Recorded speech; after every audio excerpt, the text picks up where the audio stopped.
సాహితీ ప్రియులకు నమస్సుమాంజలి. కాశీ మజిలీ కథలకు స్వాగతం. ఇవాళ నుంచి మనము ప్రాచీన కాలంలో అత్యంత ప్రాచుర్యం పొందిన మరియు ఈ తరం వాళ్లకు అస్సలు తెలియని కాశీ మజిలీ కథలను చెప్పుకుందామండి. నిజానికి ఈ పేరు నుంచే నేను ప్రేరణ పొంది నా ఛానల్కి పేరు పెట్టాను. ఈ కాశీ మజిలీ కథల గురించి మా నాన్న చిన్నప్పుడు చెప్తూ ఉండేవాడు. కానీ ఈ కథలు ఏంటనేది తెలియలేదు. ఇన్నాళ్లకు అంటే మన ఛానల్ పెట్టిన 5 నెలలకు ఈ కథలు సంపాదించగలిగాను. అందుకే ఈ కథలు పిల్లల నుంచి పెద్దల వరకు అందరూ తెలుసుకోవాలనే ఉద్దేశంతో ఈ కథలు ప్రారంభిస్తున్నాను. ఇవన్నీ కాస్త గ్రాంధికంలో ఉంటాయండి. అందుకే అందరికీ అర్థమయ్యేటట్టు సరళమైన భాషలో నేను నా మాటల్లో చెప్పాలనుకుంటున్నాను కథలాగా. ఈ కాశీ మజిలీ కథల్ని మదిర సుబ్బన్న దీక్షితులు అన్న ఆయన 1900 పైన రచించాడు. దీని మొదటి ముద్రణ 1926లో ముద్రించబడిందండి. అప్పట్లో మొత్తం 10 భాగాలుగా రచించాడు. తర్వాత 1934లో 11, 12 భాగాలు చేర్చి మొత్తం 12 భాగాలు అయ్యాయి. 12 భాగాలు 300కు పైగా, అంటే ఇప్పుడు మనకు లభ్యమవుతున్న కథలతో పోలిస్తే 349 మజిలీలు ఉన్నాయండి. అసలు కాశీ మజిలీ కథలు అంటే ఏమిటంటే, పూర్వకాలంలో అసలు మనకు ఎద్దుల బండ్లు, గుర్రాలు కూడా లేని కాలం అండి. అంటే ఎక్కడికి వెళ్ళినా నడుచుకునే వెళ్ళాలన్నమాట. అప్పట్లో కాశీ పట్టణం చేరుకోవాలంటే సంవత్సరాల తరబడి నడుచుకుంటూ వెళ్ళేవాళ్ళు అందరూ కూడా. అలా ఒకేసారి నడవలేరు కదా. ఒకరోజు ఒక ప్రాంతానికి చేరి చీకటి పడ్డంతో అక్కడ నిద్రపోయి అక్కడే వంట చేసుకుని తిని అక్కడే ఉండేవాళ్ళు. మళ్ళీ మరుసటి రోజు ప్రయాణం ప్రారంభించేవాళ్ళు. సో ఇక్కడ ఎక్కడైతే ఆగుతున్నారో వాటిని మజిలీలు అంటారనమాట. ఇలా ప్రతిరోజు సాయంత్రం వరకు నడవడము, ఏదైనా ఊరు కొంచెం జనాలు ఉండే ప్లేస్లో సత్రం లాంటిది చూసుకుని అక్కడ ఆగడము, వంట చేసుకొని తిని పడుకుని మళ్ళీ మరుసటి రోజు ప్రయాణం ప్రారంభించడం. ఇలా ఆగే ప్రతి ప్రాంతాన్ని మజిలీలు అంటారనమాట. అలా ప్రతి మజిలీలోనూ కొన్ని కథలు చెప్పుకుంటూ ఉండేవాళ్ళు. అలాగే ఈ కాశీ మజిలీ కథలు ప్రాచుర్యంలోకి వచ్చాయి. మరి ఈ కాశీ మజిలీ కథల్లోని మూల కథ ఏంటంటే, గుణనిధి అనే ఒక బ్రాహ్మణ యువకుడు కాశీ వెళ్ళాలని నిశ్చయించుకుంటాడు. ఒక పశువుల కాపరి అయిన కోటప్ప అనే అతన్ని తోడుగా తీసుకుని కాశీకి ప్రయాణమవుతాడు. ఆయన నడిచి నడిచి మొత్తం 349 మజిలీలకి కాశీ చేరుకుంటారు. ఈ 349 మజిలీలలో కోటప్ప అడిగే ప్రశ్నలకు తనదైన శైలిలో కథలుగా చెప్తాడు గుణనిధి. ఆ కథలే కాశీ మజిలీ కథలుగా ప్రాచుర్యంలోకి వచ్చాయి. మరి ఇలాంటి గొప్ప కాశీ మజిలీ కథల్ని చెప్పే అవకాశం నాకు వచ్చినందుకు నేను ఎంతో అదృష్టంగా భావిస్తున్నానండి. చాలా సంతోషంగా కూడా ఉంది. వీలైనంత ఎక్కువ మందికి షేర్ చేస్తారని కోరుకుంటున్నాను.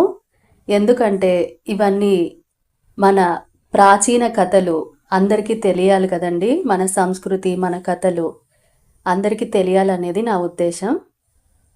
మీరు తప్పకుండా ఈ కథల్ని, నేను రోజు ఒక ఎపిసోడ్ పెడుతుంటాను, మీరు లైక్ చేసి మీ బంధుమిత్రులకి, తెలిసిన వాళ్ళందరికీ షేర్ చేయండి. మరి ఈ కథల్ని కేవలం నేను నా మాటల్లో కథలాగా చెప్తున్నానండి. పెద్దలు తప్పుగా అర్థం చేసుకోవద్దు. ఏవైనా లోపాలుంటే నాకు తెలిసిన మాటల్లో నేను కథలాగా చెప్పే ప్రయత్నం అయితే చేస్తాను. మరి విందామా? వినండి కాశీ మజిలీ కథలు. ఇందులో మొదటి కథ మణిసిద్ధుని కథ. మరి ఆ మణిసిద్ధుని కథ ఏంటో తెలుసుకుందాం. పూర్వకాలంలో కొల్హాపురం అనే ఒక ఊరు ఉండేది. ఆ ఊర్లో యజ్ఞశర్మ అనే ఒక బ్రాహ్మణుడు ఉండేవాడు. ఆయనకి వేదాలన్నీ బాగా తెలుసు. ఎన్నో ధర్మశాస్త్రాలను, పాటించేవాడు. న్యాయ మార్గంలోనే డబ్బులు సంపాదించేవాడు. ఆయన గొప్ప విద్వాంసుడు కూడా అన్నమాట. కొన్ని రోజులకి ఆయనకి గుణనిధి అనే కొడుకు పుట్టాడు. ఆ అబ్బాయి మంచి తెలివితేటలతో తల్లిదండ్రులు చెప్పినట్టు వింటూ పెరగసాగాడు. ఆ అబ్బాయికి యుక్త వయసు రాగానే ఉపనయనం చేసి విద్యాబుద్ధులు చెప్పించాడు వాళ్ళ నాన్న. ఆ తర్వాత వివాహం చేసుకునే వయసు వచ్చేసరికి పెళ్లి చేసుకోమని అడిగాడు. కానీ గుణనిధికి పెళ్లి చేసుకోవడం ఇష్టం లేదు. ఎందుకంటే అతను ఎన్నో శాస్త్రాలు, ఎన్నో ధర్మశాస్త్రాలు అన్నీ నేర్చుకున్నాడు కదా, వేదాలన్నీ అభ్యసించాడు కదా. సంసారం పైన ఇష్టం లేదు. అసలు ఎందుకు సంసారము, పెళ్ళి, ఇవన్నీ? ఎప్పటికైనా ముక్తి అనేది అవసరం కదా, దానికి పెళ్ళి అవసరం లేదనేది అతని ఉద్దేశం. కానీ వాళ్ళ నాన్న, వాళ్ళమ్మ ఎంతో చెప్పి చూస్తారు. కానీ గుణనిధి వినడు. ఎన్నో శాస్త్రాలను, వేదాలను అధ్యయనం చేసిన మీరు నన్ను పెళ్లి చేసుకోమని ఎందుకు అంటున్నారు? ఇది పెళ్ళి అనేది పనికి రాదు కదా, ఎప్పటికైనా చేరుకోవాల్సింది మోక్ష మార్గం కదా, పెళ్ళి అనే బరువు ఎందుకు అని గుణనిధి వాళ్ళ తండ్రిని ప్రశ్నిస్తాడు. ఎన్ని రకాలుగా చెప్పి చూసినా, బంధుమిత్రులతోనూ తెలిసిన వాళ్ళందరితోనూ చెప్పించినా కూడా గుణనిధి పెళ్లి చేసుకోవడానికి ఒప్పుకోడు. దాంతో యజ్ఞశర్మ, అతడి భార్య ఇద్దరు చాలా బాధపడతారు. ఎందుకంటే పెళ్లి చేసుకోకపోతే వాళ్ళ వంశం వృద్ధి చెందదు కదా, అక్కడితో ఆగిపోతుంది అని అదే మనోవేదన పెట్టుకుని కొన్ని రోజులకి వాళ్ళ నాన్న చనిపోతాడు. వాళ్ళ నాన్న చనిపోవడంతో వాళ్ళమ్మ సతీసహగమనం చేసి ఆమె కూడా చనిపోతుంది. వాళ్ళిద్దరూ చనిపోవడంతో గుణనిధికి ఉండే ఆ కాస్త బంధం కూడా తెగిపోయినట్లు అనిపించింది.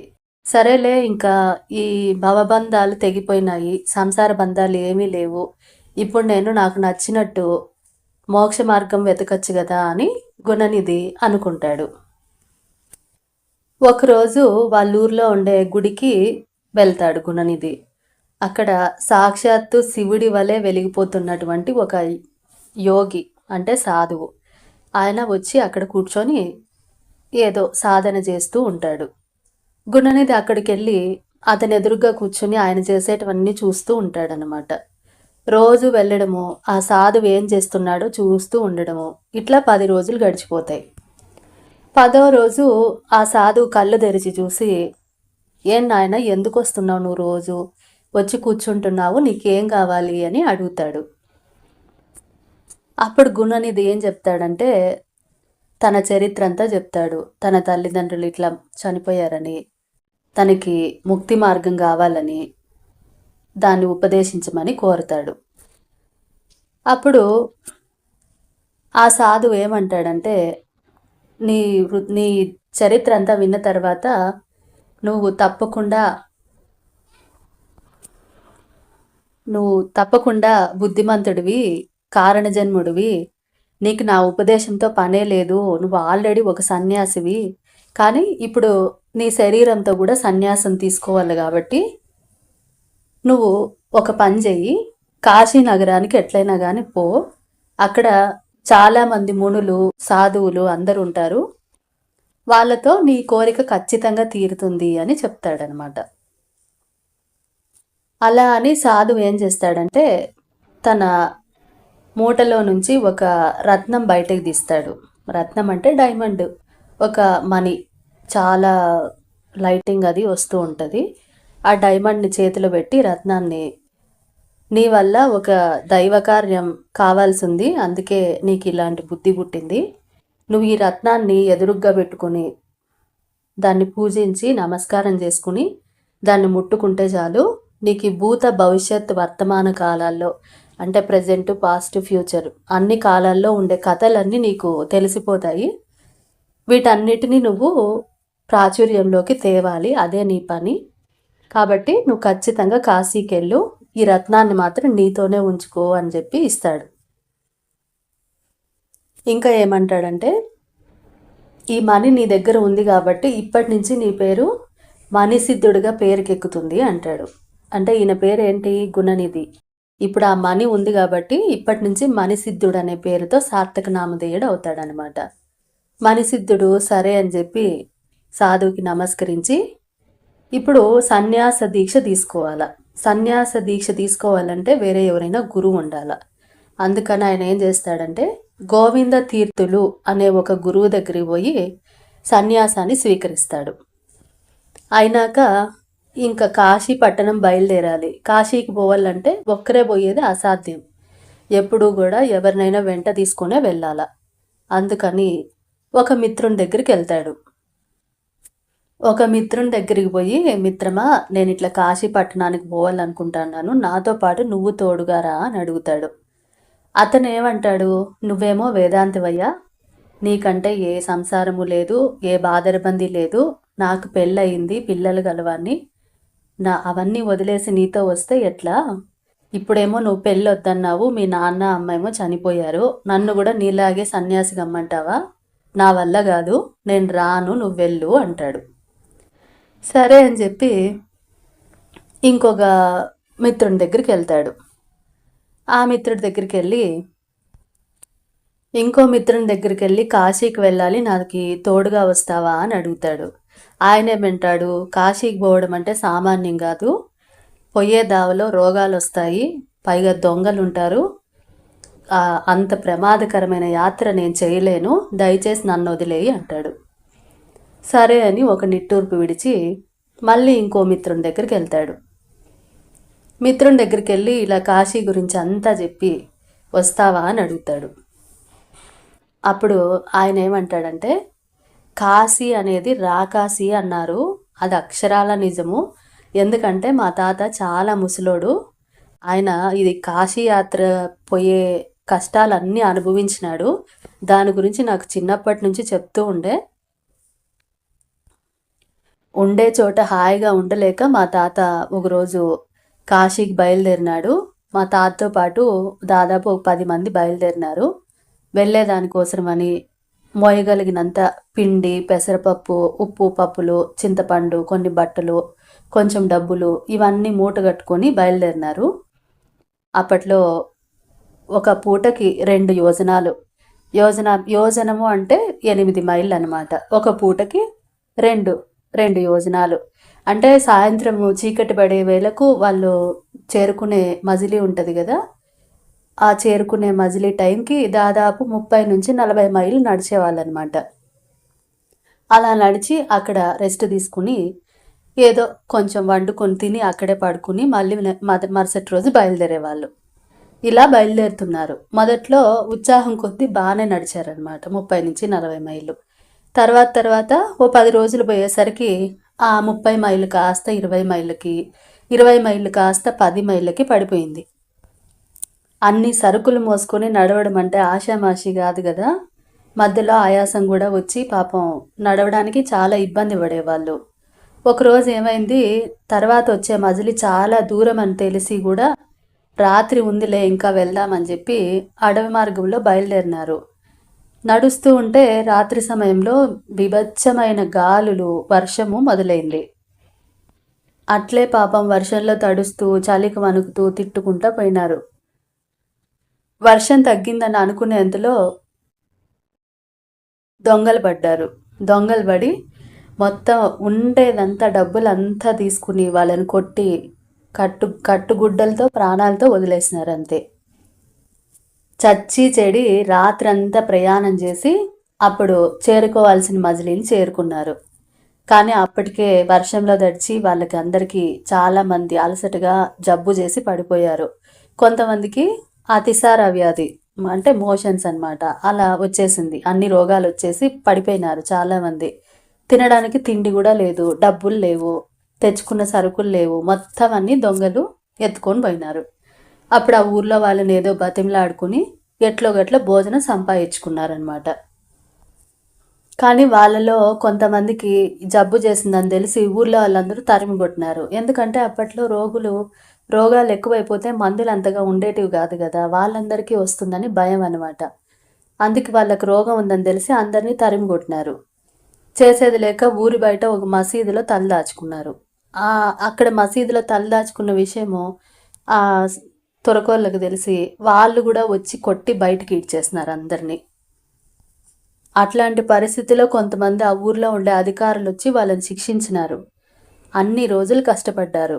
దాదాపు 10 రోజులు అక్కడే ఉండిపోయినారు. కొంచెం ఆ రోగులకి కొంచెం జబ్బు తగ్గి కొంచెం బలం రాగానే మళ్ళీ ప్రయాణం సాగిద్దాం అనుకున్నారు. అప్పుడే వాళ్ళ తాత ఇలా అన్నాడనమాట, చీ కాశీ రాకాశి అని తెలిసి బుద్ధి లేకొచ్చినాం. ఎందుకంటే పడరాని పాటలు పడినాం కదా, దొంగలు వచ్చి దోచుకొని పోయినారు, రోగాల బారిన పడినాము, ఊర్లో జనాల చేత తిట్లు తిన్నాము, ఆఖరికి కొట్టారు కూడా వాళ్ళు, అధికారులు వచ్చి తన్నారు, ఆ తురకళ్ళ చేత తన్నులు తిన్నాము, ఇలా అని బాధపడ్డారనమాట వాళ్ళంతా. ఇప్పటికి జరిగింది చాలు, ఇంక ఇంటికి వెళ్ళిపోదాము, కాశీ యాత్ర మనకు అచ్చిరాదు అని అన్నాడనమాట వాళ్ళ తాత. కానీ కొంతమంది మాత్రం లేదు లేదు మేము కాశీ పోయే తీరల్లా అని అన్నారు. సరే అని చెప్పి వాళ్ళ తాత కొంతమంది ఎవరైతే వస్తున్నారో వాళ్ళని తీసుకుని తిరుగు ప్రయాణం మళ్ళీ వెనక్కి ప్రయాణం మొదలుపెట్టినాడు. ముందుకు పోయేవాళ్ళు, కాశీకి ముందుకు పోయేవాళ్ళు వెళ్ళిపోయినారు. ఆ వెనక్కి వచ్చిన వాళ్ళు దాదాపు 6 నెలలు కష్టపడితే ఇంటికి వచ్చినారు. ఎందుకంటే తోవ మధ్యలో ఉన్నారు కదా. ఇంటికి వచ్చిన 3 నెలలకి మళ్ళీ మనిషి అయినాడు వాళ్ళ తాత. ఈ కాశీకి పోయిన 10 మందిలో కూడా 8 మంది దారిలోనే చచ్చిపోయినారు. ఒక 2 మాత్రం ఎట్టకేలకు ఫైనల్లీ కాశీ చేరుకున్నారు. కానీ తిరిగి వచ్చే దారిలో చచ్చిపోయారని తెలిసింది. ఈ కథ అంతా ఆ స్నేహితుడు గుణనిధితో చెప్తున్నాడనమాట. సో ఇలా జరిగింది. కాశీ యాత్ర అచ్చిరాదు, కాశీకి పోవడం అంటే కాటికి పోయినట్లే. కాబట్టి దయచేసి నన్ను మాత్రం అడగద్దు, నువ్వు ఇంకెవరినైనా చూసుకొని ఆయన అని చెప్పి ఒక దండం పెట్టినాడు. ఈ మణిసిద్ధుడు అంటే తెలుసు కదా, గుణనిధే. గుణనిధి పేరు ఇప్పుడు మణిసిద్ధుడిగా ప్రాచుర్యంలోకి వచ్చిందనమాట. మళ్ళీ ఎవరు అనుకోకండి. ఈ మణిసిద్ధుడికి దిగులు పట్టుకుంది. ఏంటిది, ఎవరిని చూసినా అసలు రావట్లేదు, కాశీ పట్టణం అంటేనే బెంబేలు ఎత్తిపోతున్నారు, భయపడిపోతున్నారు, వీళ్ళెవ్వరు రాకపోతే నేను ఒక్కడే ఎట్లా పోవాలా, నేను అసలు కాశీ పట్టణం చేరుకుంటానా, ఆ విశ్వనాథుని దర్శిస్తానా అని దిగులు పట్టుకుంది. ఏం చేయాలా అని చెప్పి దేవుని మీద భారం వేసి దేశాటనం చేస్తున్నాడు. దేశాటనం అంటే అన్ని ఊళ్ళు తిరుగుతున్నాడు, ఎక్కడైనా ఎవరైనా దొరుకుతారేమో కాశీకి వెళ్ళేదానికి తోడు అని చెప్పి తిరుగుతూ ఉన్నాడు. ఒకరోజు ఒక అడవిలో పోతా ఉంటే ఒక పిల్లోడు పశువులు కాసుకుంటా పిల్లని గ్రోవ్ వాయిస్తూ ఉన్నాడు. పిల్లని గ్రోవ్ అంటే ఫ్లూట్ వాయిస్తూ ఉన్నాడు. మెల్లగా ఆ అబ్బాయి దగ్గరికి పోయి, ఒరే అబ్బాయి నువ్వెవరు, ఏం చేస్తున్నావు ఇక్కడ అని అడిగినాడు. ఆ అబ్బాయికి కోపం వచ్చింది. ఏంది నువ్వు ఒరే అరే అంటావు, ఏమనుకుంటున్నావు నా గురించి నువ్వు, అసలు మా కామందే నన్ను ఎప్పుడు అరే ఒరే అండు, నువ్వు మాత్రం అరే ఒరే అంటావా అని చిరాకు పడతాడనమాట. ఈ మణిసిద్ధుడు సరే సరే నేను ఇంకా అలా అనలే, ఎవరు నువ్వు అని అడుగుతాడు. నువ్వు వచ్చి నన్ను ఎవరని అడుగుతావేందయ్యా, మొదటి నీ కథ ఏందో చెప్పు అని అంటాడు. ఈ మణిసిద్ధుడు చెప్తాడు, నేను ఇలా పలానా బ్రాహ్మణుణ్ణి, నేను ఇట్లా కాశీ పట్టణం పోవాలనుకుంటున్నాను, నాకు తోడు వస్తావా, నీకు కావాల్సిండే బట్టలు తిండి అన్నీ, ఇంకా నీకేం కావాలంటే అవన్నీ నేను చేస్తాను, నాతో పాటు వస్తావా, కావాలంటే నేను మీ కామందు అదే మీ యజమానితో పోయి నేను మాట్లాడతాను అని అడుగుతాడనమాట. అప్పుడు ఆ అబ్బాయి ఇలా చెప్తాడు, నా పేరు కోటప్ప, మా అమ్మ నాన్న చిన్నప్పుడే చనిపోయినారు, అందుకే మా పెదకాపు అంటే ఆ యజమాని, ఆ ఊర్లో ఉండే ఒక యజమాని, మా పెదకాపు దగ్గర పశువులు కాస్తా ఉన్నాను, వాళ్ళు ఇచ్చే అన్నము బట్టలతో నేను జీవనం సాగిస్తాను అని చెప్తాడు. ఇంతకీ ఎందుకు కాశీ పట్టణంకి అని అడుగుతాడు. అప్పుడు ఏమంటాడంటే కాశీ పట్టణం చాలా పుణ్యక్షేత్రము, అక్కడ విశ్వనాథుడు ఉంటాడు, అంటే శివుడు, ఆయన్ని దర్శించి గంగలో స్నానం చేసి విశ్వనాథుని దర్శించి ఒక్కరోజు గడిపినా చాలు, వచ్చే జన్మలో నువ్వు మహారాజు పుడతావు అంటాడు. నిజంగా మహారాజులా పుడతానా అని అడుగుతాడు. అవును తప్పకుండా మహారాజులా పుడతావు, కాకపోతే అక్కడికి వెళ్ళి నువ్వు గంగలో స్నానం చేసి విశ్వనాథుని దర్శించి మిగతా పుణ్యక్షేత్రాలను దర్శనం చేసుకొని ఒకరోజు అక్కడే గడపాలి, అప్పుడు నువ్వు ఖచ్చితంగా వచ్చే జన్మలో మహారాజుగా పుడతావు అంటాడు. సరే అయితే ఓ పని చెయ్యి, ఆ కాశీ పుట్టుపూర్వోత్తరాలు ఏందో చెప్పు, నాకు నచ్చితే వస్తాను. నాకు కథలు అంటే చాలా ఇష్టము. కాకపోతే నువ్వు సంస్కృతంలోనూ చాలా కష్టమైన పదాలతో చెప్తే నాకు అర్థం కాదు.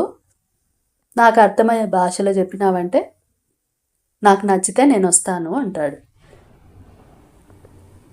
ఈ పద్ధతి ఏదో బాగుందని చెప్పి మణిసిద్ధుడు సరే అయితే నీకు వినే శక్తిని ఇస్తాను అంటాడు.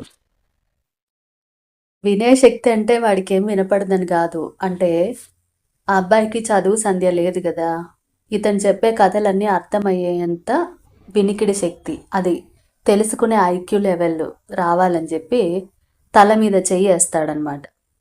చెయ్యేసి సరే ఇప్పుడు నేను చెప్పేదంతా నీకు నచ్చితే వద్దు కానీ అంటాడు. అప్పుడు ఈ కాశీ మహిమను గురించి చెప్పే కథ ఒకటి చెప్తాడు. ఏమని చెప్తాడంటే, పూర్వకాలంలో నారదుడు అందరికీ తెలుసు కదా, నారదుడు తీర్థయాత్రలు చేస్తూ ఉంటాడు. అనేక పుణ్యక్షేత్రాలకు పోయి నదుల్లో స్నానం చేసి వెళ్తూ ఉంటాడు. ఒకరోజు అడవికి దగ్గరలో ఉండే వింధ్య పర్వతం దగ్గరికి పోతాడు. ఆ వింధ్య పర్వతం నిండా మంచి మంచి గొప్ప గొప్ప చెట్లు, పక్షులతో, మృగాలతో ఎంతో అందంగా కనిపిస్తూ ఉంటుంది.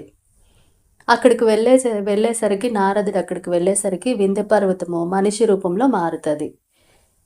పర్వతాలు మనుషుల రూపంలో ఎట్లా మారుతాయి అని అడగద్దండి. అంటే అప్పట్లో పర్వతాలు మనుషుల రూపంలో మారేవాళ్ళు అనమాట. ఉదాహరణకి మన పార్వతీదేవి ఉంటుంది కదా, శివుడి భార్య, ఆమె కూడా ఒక పర్వతరాజు కుమార్తె కదా. అంటే పర్వతరాజు ఎవరు? హిమవంతుడు కుమార్తె పార్వతీదేవి. అలాగా కొన్ని పర్వతాలు మనుషుల రూపంలో మారేటివి అనమాట. వాళ్ళు కూడా మనుషుల్లాగా భార్య పిల్లలతో ఉండేవాళ్ళు పర్వతాలు. సో ఆ రకంగా వింధ్య పర్వతం ఏం చేసింది, నారదుడు దగ్గరికి రాగానే వింధ్య పర్వతం మనిషి రూపంలో కనిపించి నారదునికి నమస్కరించి నారదునికి స్వాగత సత్కారాలన్నీ చేసి వింధ్య పర్వతము ఏమంటాడంటే, పర్వతాల్లోకెల్లా నేను మేరు పర్వతం, అంటే అది కూడా ఇంకో పర్వతం అనమాట. వింధ్య పర్వతం, మేరు పర్వతం, ఈ రెండు గొప్పవి. సో నేను మేరు పర్వతమే కదా గొప్ప, మీరైతే ఏం చెప్తారు? ఈ రెండు పర్వతాల్లో ఎవరు గొప్ప? పక్షపాతం లేకుండా చెప్పండి అని అడుగుతాడు. అడిగితే అప్పుడు ఏమంటాడు నారదుడు, పర్వతరాజా, నేను మొన్ననే మేరు పర్వతాన్ని కలిసినాను. మేరు పర్వతం ఏమంటుందంటే, నాకంటే సాటి ఎవ్వరు లేరు, నువ్వు ఏదో చిన్న కొండవంట, నువ్వు పెద్ద పర్వతం కాదంట, ఇట్లా చెప్పింది. నువ్వు మాత్రం మేరు పర్వతం గొప్పదని ఒప్పుకుంటావు కానీ మేరు పర్వతం మాత్రం నువ్వు గొప్పదానివని అసలు ఒప్పుకోవట్లేదు అని కయ్యం పెడతాడు. నారదుని వ్యక్తిత్వం ఏంటి? ఎవరి మధ్య అయినా కలహాలు పెట్టడం, అంటే కొట్లాటలు పెట్టడం కదా. అలాగా మేరు పర్వతానికి వింధ్య పర్వతానికి మధ్య కొట్లాట పెడతాడు. అలా ఆ మాట అనగానే వింధ్య పర్వతానికి చాలా కోపం వస్తుందన్నమాట.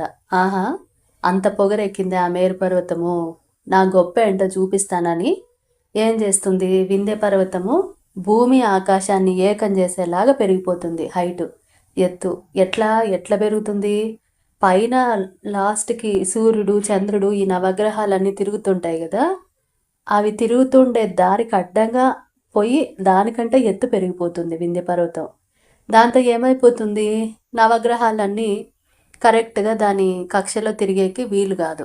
దానివల్ల ఏమైపోతుంది, కొన్ని దేశాల్లో ఎండ, కొన్ని దేశాల్లో మంచు, కొన్ని దేశాల్లో వానలు, రోగాలు, రొస్టులు. దాంతో ఏమైపోతుంది, ప్రపంచము, భూమండలం అంతా అతలాకుతలమైపోతుంది. జనాలందరూ అల్లాడిపోతారు. ఇవన్నీ చూసి భయపడి దేవతలందరూ బ్రహ్మదేవుడి దగ్గరికి పరిగెత్తుకొని పోతారు.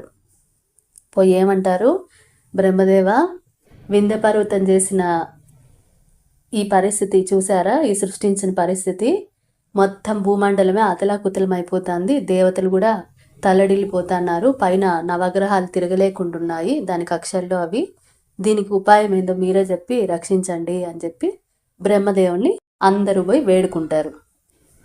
అప్పుడు బ్రహ్మదేవుడు ఏం చెప్తాడు, ఇది ఎవరి వల్ల కాదు, అగస్త్య మహాముని కాశీ పట్టణంలో ఉన్నాడు, ఆయన అక్కడే కాపురం ఉంటున్నాడు. మీరంతా పోయి అగస్త్య మహాముని దగ్గరికి పోయి అడగండి, ఆయన దీనికి ఉపాయం సూచిస్తాడు అని చెప్తాడు.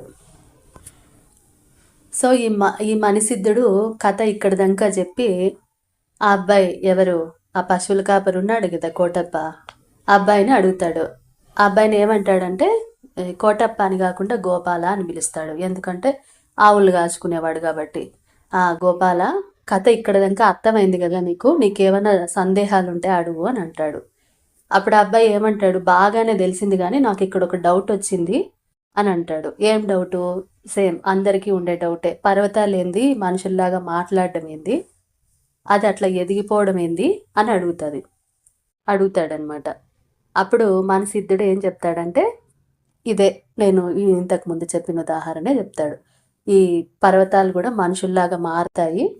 పార్వతీదేవి కూడా పర్వతరాజు ఎవరు, హిమవంతుడు కుమార్తె కదా, అప్పుడప్పుడు పర్వతాలు మనుషుల రూపంలో మారుతారు, వాళ్ళకి సంసారాలు, భార్య పిల్లలు అన్నీ ఉంటాయి, అందుకని ఈ వింధ్య పర్వతం కూడా అట్లాంటిదే అని సందేహాన్ని తీరుస్తాడు. తర్వాత ఏమవుతుందంటే, ఈ దేవతలందరూ ఉంటారు కదా, ఇంద్రుడు మిగిలిన దేవతలందరూ కూడా అగస్త్య మహాముని కోసం కాశీ పట్టణానికి పోతారు. పోయి అక్కడ గంగా స్నానం చేసి విశ్వనాథుని దర్శించుకొని అన్నపూర్ణాదేవిని పూజించి భైరవాది దేవతలందరికీ పూజించి శివలింగాలు ఉంటాయి కదా, అక్కడ చాలా గుళ్ళు చాలా ఉంటాయి కదా, అక్కడ అన్ని శివలింగాల్ని ఆరాధించి అగస్త్య మహాముని ఎక్కడున్నాడో తెలుసుకుంటారనమాట. అప్పుడు ఏమనుకుంటారంటే, పోనీలే ఈ వింధ్య పర్వతం వల్ల మనం ఇంత గొప్ప క్షేత్రమైన కాశీ పట్టణాన్ని చూడగలిగినాం కదా, లేకుంటే మనం అసలు వచ్చేవాళ్ళం కాదు కదా అనుకుంటారు దేవతలందరూ. సో ఎలాగో అలాగా పోయి అగస్త్య మహాముని ఎక్కడున్నాడో తెలుసుకుంటారు. అక్కడికి పోయేసరికి అగస్త్య మహాముని ఏకాంతంగా హాయిగా తన భార్య లోపాముద్రతో కలిసి ఉంటాడనమాట. వీళ్ళందరూ వచ్చేసరికి ఆయన కాస్త బాధపడతాడు. వీళ్ళు నన్ను ఎక్కడా ఉండనివ్వట్లేదు, వీళ్ళకి అసలు నేను ఇక్కడ ఉన్నానని ఎలా తెలిసిందో ఏంటో, నేను ఇక్కడ ఏకాంతంగా హాయిగా ఉన్నాను, ఇప్పుడు వీళ్ళందరూ వచ్చి నాకేదో పని అప్పచెప్తారు కాబోలు, నా కర్మ అని అనుకుంటాడు. ఈ ఇంద్రాది దేవతలందరూ వచ్చి ఇలా వింధ్య పర్వతం వృత్తాంతం అంతా చెప్తారు. ఎట్లయినా ఈ భూమండలాన్ని మీరే కాపాడాలా, వింధ్య పర్వతం అసలు ఎవ్వరు చెప్పినా వినట్లేదు, మీరే ఏదో ఉపాయం ఆలోచించాలి గురుదేవా అని చెప్పి దేవతలందరూ వేడుకుంటారు. అప్పుడు ఆయన తప్పదన్నట్టు, సరే ఇంకా నాకు తప్పదు కదా, నేను చూస్తాలేండి, మీరు వెళ్ళిపోండి అని వాళ్ళందరినీ పంపించి భార్య లోపాముద్రతో కలిసి బయలుదేరడానికి సన్నాహాలు చేసుకుంటాడు.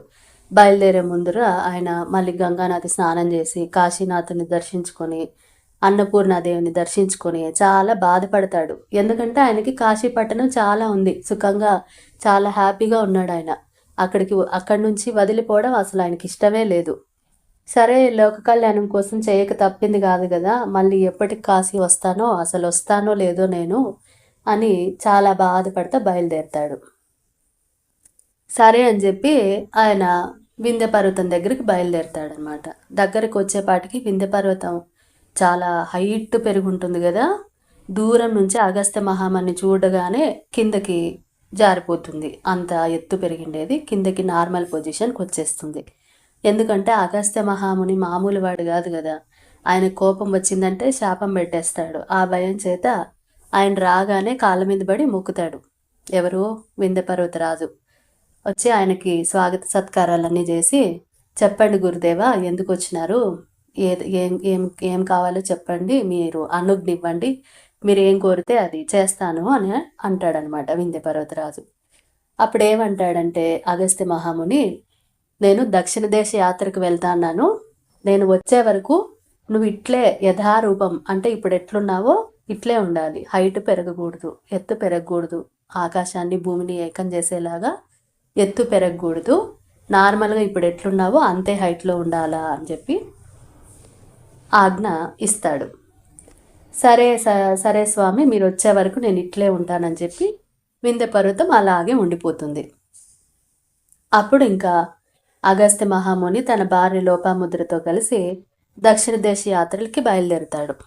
ఆ దక్షిణ దేశ యాత్రలో భద్రాచలము, పుష్పాచలము, ధవలాచలము ఇట్లాంటి పుణ్యక్షేత్రాలన్నీ దర్శించి ఆఖరికి శ్రీశైలం చేరుతాడనమాట.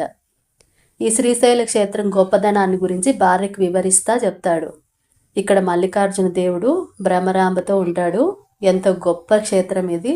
ఈ శ్రీశైల శిఖర దర్శనంతోటే మనకి ముక్తి లభిస్తుంది. అంత గొప్ప క్షేత్రం ఇది. ఇక్కడ కృష్ణానది పాతాళ గంగ అనే పేరుతో ప్రవహిస్తుంది. ఈ పాతాళ గంగలో మునిగితే సర్వ పాపాలు పటాపంచలైపోతాయి. ఇక్కడ ఎన్నో దివ్యాఔషధాలు, వృక్షాలు, మొక్కలు, మృగాలు అన్నీ ఉన్నాయి. తీర్థాలు అన్నీ ఉన్నాయి. ఇక్కడ కనిపించే రాళ్ళన్నీ శివలింగాలే. ఇక్కడుండే చెంచులందరూ కూడా మహర్షులే.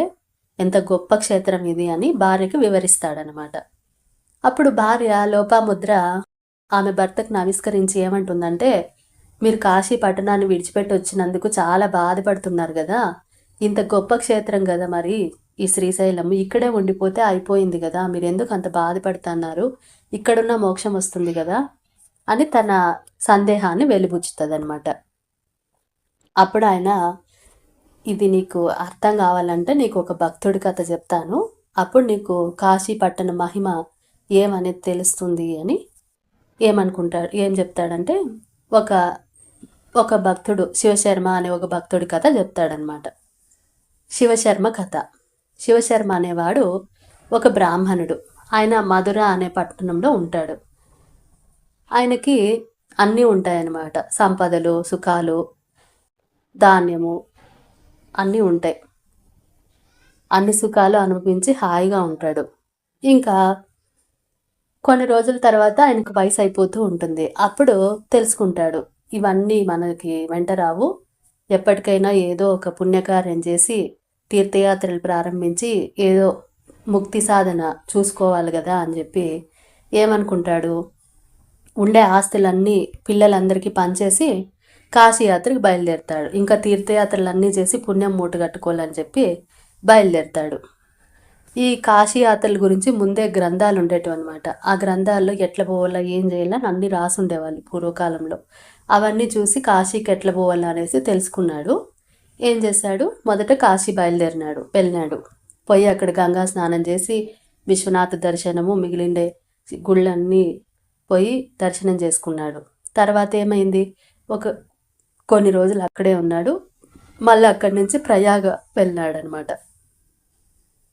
ప్రయాగ క్షేత్రం ప్రత్యేకత ఏమంటే, ఎట్లాంటి వాళ్ళనైనా సరే 3 రోజులకు మించి ఉండనియదంట ఆ ప్రయాగ క్షేత్రం. 3 రోజుల లోపల వెళ్ళగొడుతుందంట. అది దాని ప్రత్యేకత. సో అక్కడ ఒక 3 రోజులు ఉన్నాడు.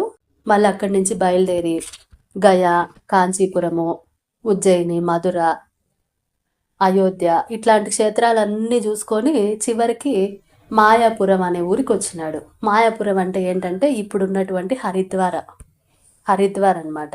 హరిద్వారం అని, ముక్తి ద్వారం అని అంటారనమాట.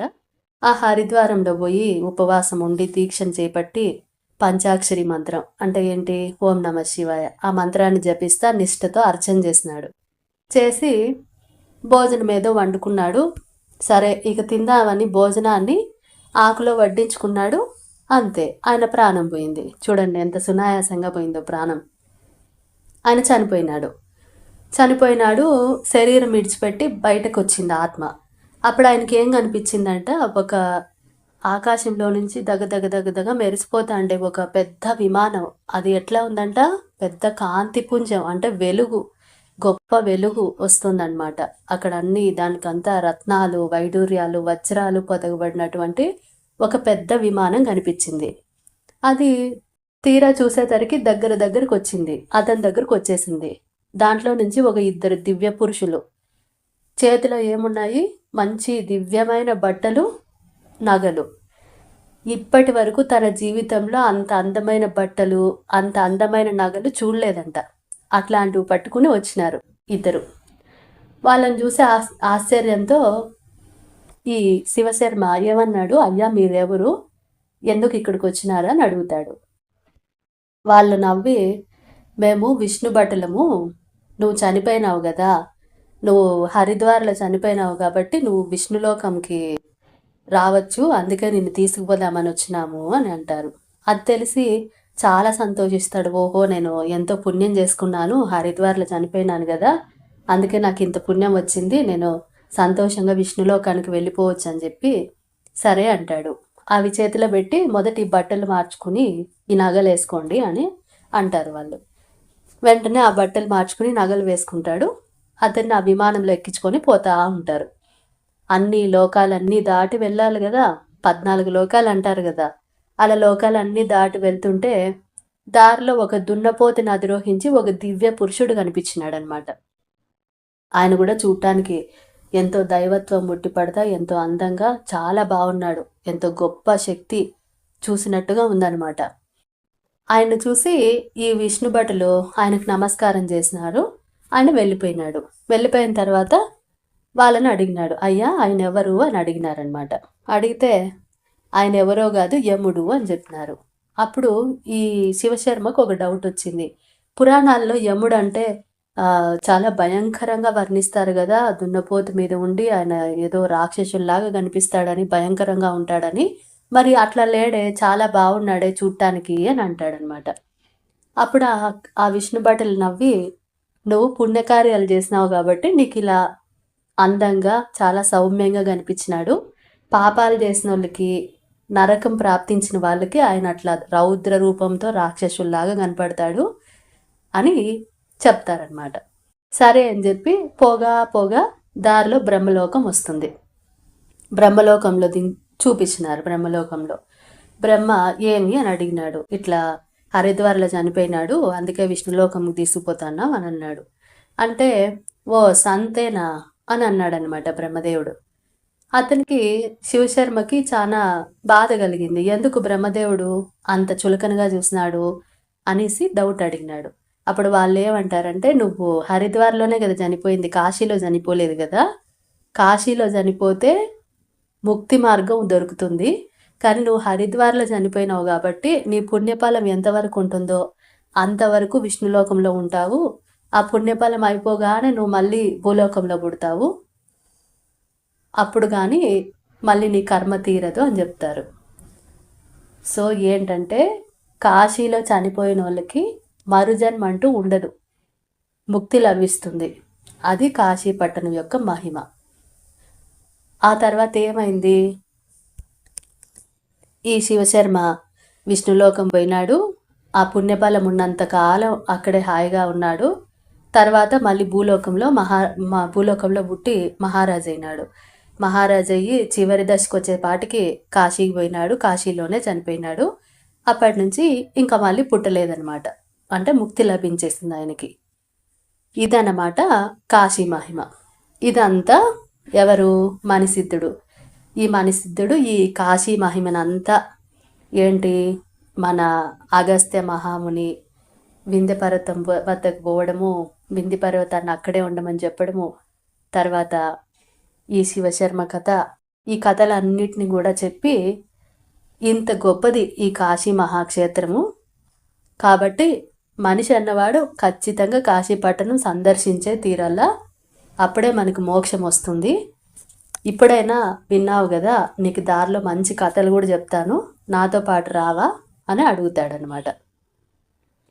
అప్పుడు ఆ గోపాలుడు భక్తితో నమస్కరించి, అయ్యా మీరు చెప్పిన విషయం చాలా బాగుంది, నాకు నచ్చింది, నాకు కూడా కథలు అంటే చాలా ఇష్టము, నేను మీతో పాటు వస్తాను, కాకపోతే నాదొక కండిషన్ అన్నాడనమాట. ఏంటి ఆ కండిషన్ అంటే, నాకు ఏ ప్రశ్న అడిగినా, నాకు ఏదైనా వింతలు కనపడినా, విడ్డూరాలు కనపడినా నేను ప్రశ్నిస్తాను, మీరు నాకు కథ మాదిరి చెప్పాలా, కానీ ఆ కథ కష్టంగా ఉండకూడదు, నాకు అర్థమయ్యేలాగా ఉండాలా. నేను అడిగిన ప్రశ్నలకు కనుక మీరు కథ చెప్పలేదంటే నేను అప్పుడే అక్కడి నుంచి వెనక్కి వచ్చేస్తాను అని చెప్పినాడు అనమాట. అప్పుడు మణిసిద్ధుడు నవ్వి, సరే నీకు తప్పకుండా కథలు చెప్తాను, నువ్వు త్వరగా వెళ్ళి మీ యజమాని దగ్గర అనుమతి తీసుకొని వచ్చేసేయి, మనము కాశీయాత్ర మొదలు పెడదాం అని చెప్పాడు. అప్పుడు గోపాలుడు సరే అని చెప్పి వాళ్ళ కామందు దగ్గరికి పోయి అనుమతి తీసుకొని కావలసినవన్నీ కావడి కట్టుకున్నారు. అంటే ఏంటంటే, కావడంటే ఒక కర్ర ఉండి అటుపక్క ఇటుపక్క మోసే బరువు అంతా దానికి కట్టుకుని వెళ్తారనమాట పాతకాలంలో.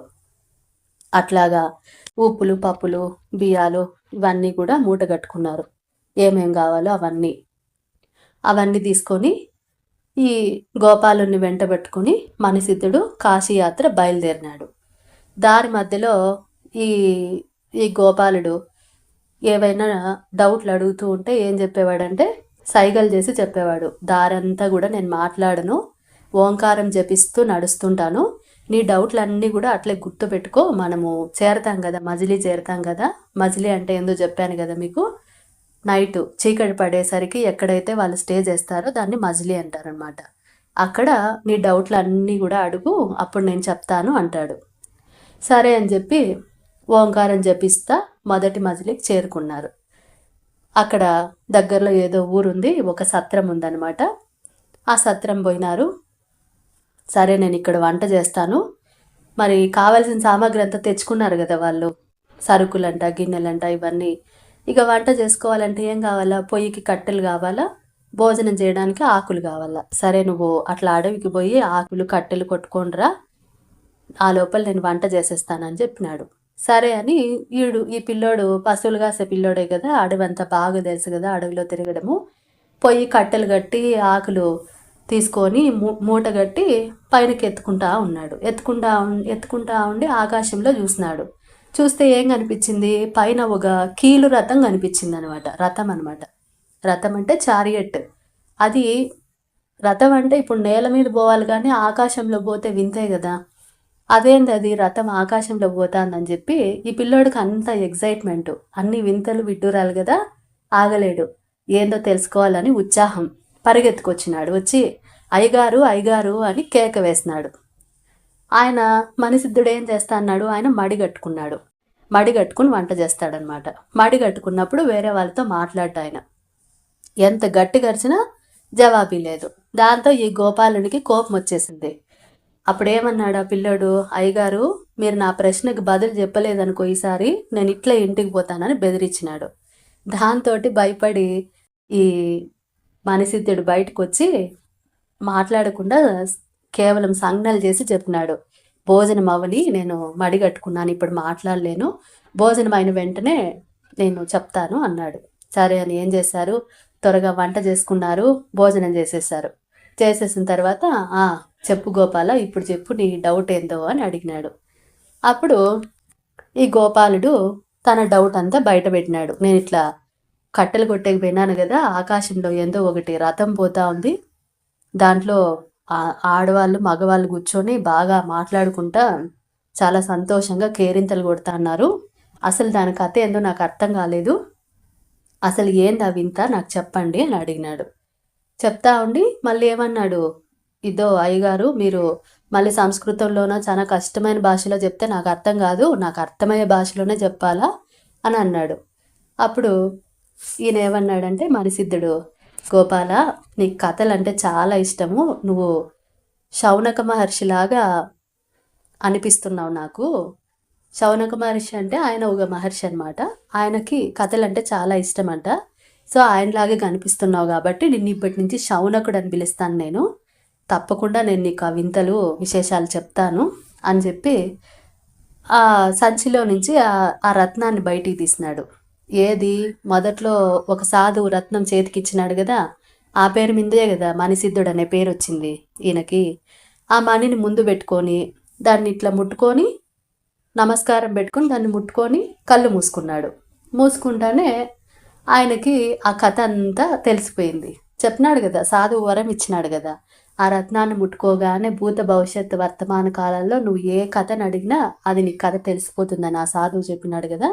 చెప్పినట్టుగానే ఆ కథ అంతా అర్థమైపోయింది దీనికి. అప్పుడు గోపాల దీని కథ అంతా నాకు అర్థమైపోయింది, చెప్తాను విను నాయన అని అన్నాడు. మరి మనం కూడా కథని ఇక్కడితో ఆపుదామండి. సో ఇప్పటిదాకా ఈ గుణనిధి అనే బ్రాహ్మణుడు ఎలాగైనా కాశీకి పోవాలని చెప్పి అందరినీ అడిగి చివరికి పశువుల కాపరి అయిన కోటప్ప అనే పేరు గల యువకుడిని వెంట పెట్టుకొని బయలుదేరి మొదటి మజిలీ చేరుకున్నారు. ఇక్కడి దాకా చూసాం.